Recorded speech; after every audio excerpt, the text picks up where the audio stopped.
Hello guys, good morning. Good morning কি বলবো, দেখতেই পাচ্ছ রোদের চড়া ওটা কতটা হয়েছে, তার মধ্যেই বেরিয়ে যেতে হয়েছে।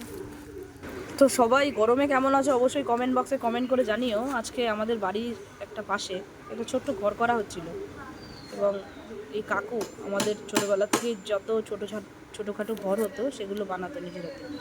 তা এখন কাকুর বয়স অনেকটাই হয়েছে, এবং এত রোদে দেখতেই পাচ্ছ কষ্ট হচ্ছিল মানুষটার।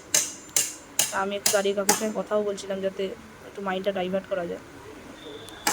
আর এই আরেকজন পুচকে আমাদের বাড়ির সব কিছু দেখছিল।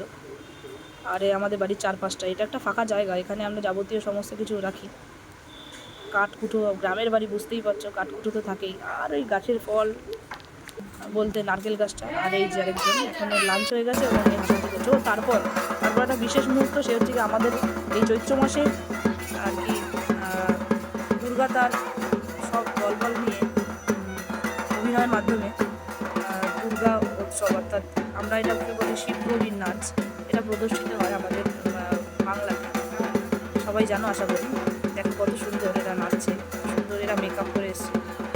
এবং মহাদেব খুব ভালোই মানিয়েছে, আশা করছি সবারই খুব ভালো লাগবে। দেখতে থাকো, হ্যাঁ, একটা সুন্দর ডান্সও এরা করবে এবং এরা তাদের নৃত্য সঙ্গে চলছে, একটু শুনতে থাকো, বুঝতে পারবে।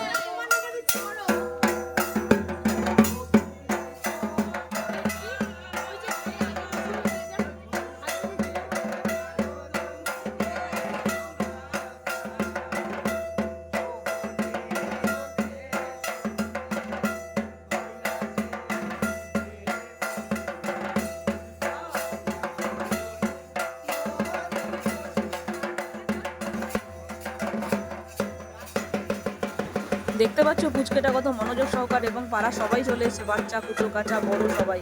এই শিবগৌরীর নৃত্যটা আমাদের এখানে খুব ফেমাস, অর্থাৎ গ্রাম বাংলা।